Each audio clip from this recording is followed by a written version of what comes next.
Hi guys, welcome to this next video. We're talking today about midpoint and length of a segment on a Cartesian plane. So learning goals that you find the distance between 2 points on the Cartesian plane and the gradient and midpoint of a line segment. At the end of this, you want to be able to find the midpoint of a line segment and calculate the length of that line segment. Okay, so where does this have any purpose later on? So it's one I thought of was the idea of analysing vectors.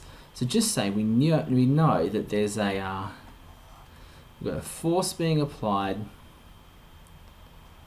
at some angle, but we can find out using some measurement maybe that it has a certain amount of x component of the force and a certain amount of the y component of the force.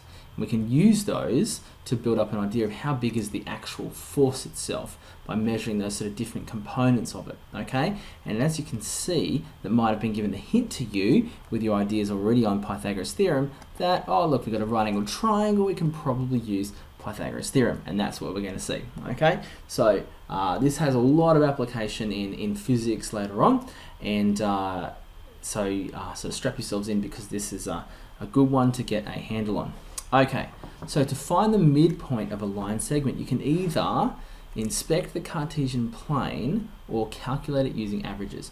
Okay, so the midpoint of a line is, so let's say, I'm just going to crank out a little Cartesian plane here, and we've got a line segment. So remember, line segment is a line that sort of ends, okay? Now, you can, when I say by inspecting it, it means sort of having a look, because this point here, the midpoint, is going to be sort of halfway between, so x value is going to be about halfway between the x values you already know of, and its y value will be about halfway between the y values you already know. Okay, so you can kind of inspect it. If the graph was small, easy to see, and you've got nice and solid integers, it's probably pretty simple for you to be able to do, but it's not always. So we do also need to know some equations we can use. So the x-coordinate is also the mean, the average of the two endpoints. So that x-coordinate of the midpoint is going to be x1 plus x2 divided by 2. That's how we find the average, add them together, divide by the number that there are.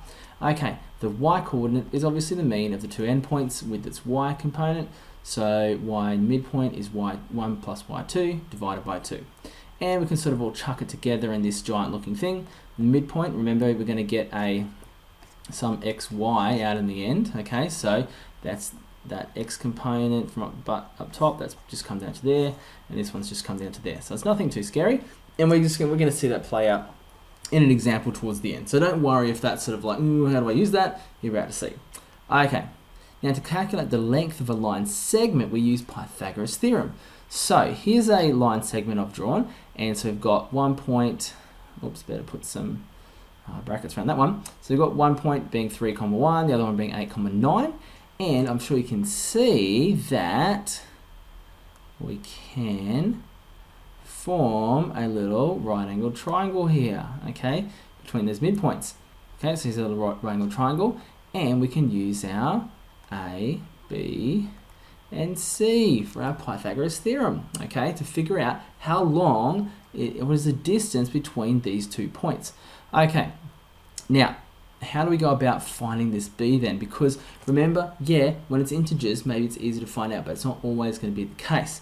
So we need to think of what is the distance between here and here. Well, that distance is the difference between these 2 points. So if this is our y2, this is our y1 point, okay, so this distance here is y2 minus y1, okay?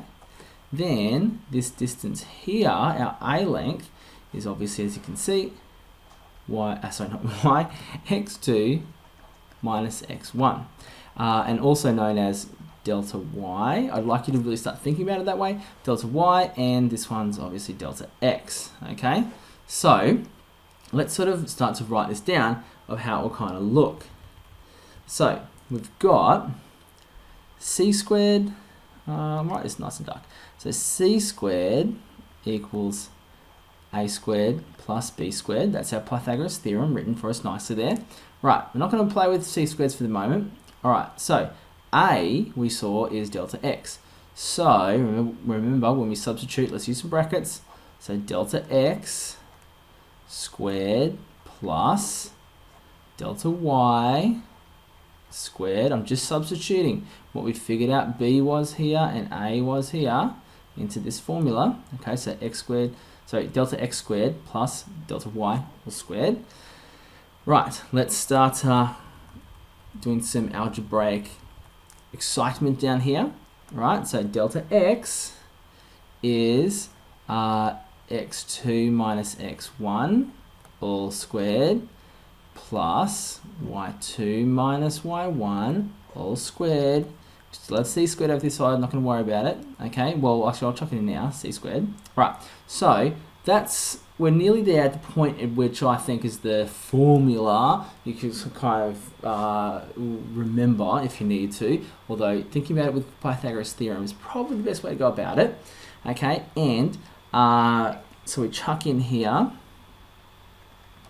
so c, remember we take the square root of both sides, so we've got the square root of x2 minus x1 squared plus y2 minus y1 squared. And there we have it. So this is probably, if you got, I mean, look, who wants to remember this? But that's sort of, I'm happy for that to be the formula you write down and when you're using it, but really you should just be using Pythagoras theorem and then so you can kind of jump to that. All right, so once we've got that, let's like chuck some values in here. So we had as our first point, okay, was 3, 1. So let's just write that over the side here. So we had 3, 1 and 8, 9. So that was our first and our second point. So with the square root of x2 is 8 minus 3 all squared plus 9 minus 1 all squared. And so let's start to work some of this out. Give ourselves a bit more room. Okay, square root of 8 minus 3 is 5 squared plus 9 minus 1 is 8 squared. So that's the square root of 25 plus 64, which is the square root of 89. Now again, remember I've said when you're at this stage here, this is the one you should just be chucking in your calculator. Okay, don't do any of this extra garbage because it's going to be prone to making errors, but I'm just doing it for the sake of it now.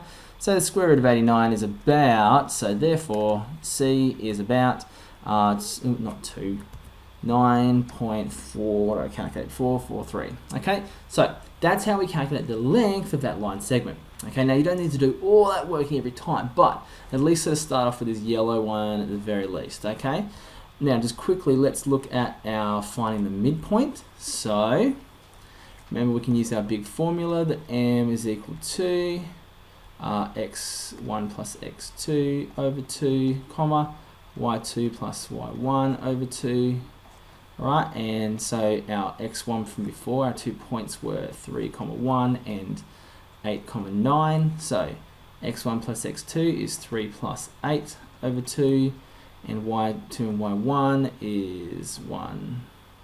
Sorry, y1 and y2 doesn't really matter because you're adding, but 1 plus 9 over 2. So 3 and 8 is 11, divided by 2 is 6.5. 5.5 most days. 5.5, comma 1 and 9 is 10 over 2, comma 5. Okay, so there is our midpoint of that line. All right, so that's kind of the procedure to go through, a bit in depth, but it is an important skill to understand to be able to unpack a lot of issues and results. This has a lot of application in science, especially that midpoint. So the length one, as I showed you before. So please, again, this one's just practice, practice, practice. Get it sort of in your mind using the Pythagoras theorem outside things that are just necessarily a triangle. Okay, thanks so much for watching. So this video's gone on for a little bit, but I hope you're able to leave it with some good understanding. Thanks for watching.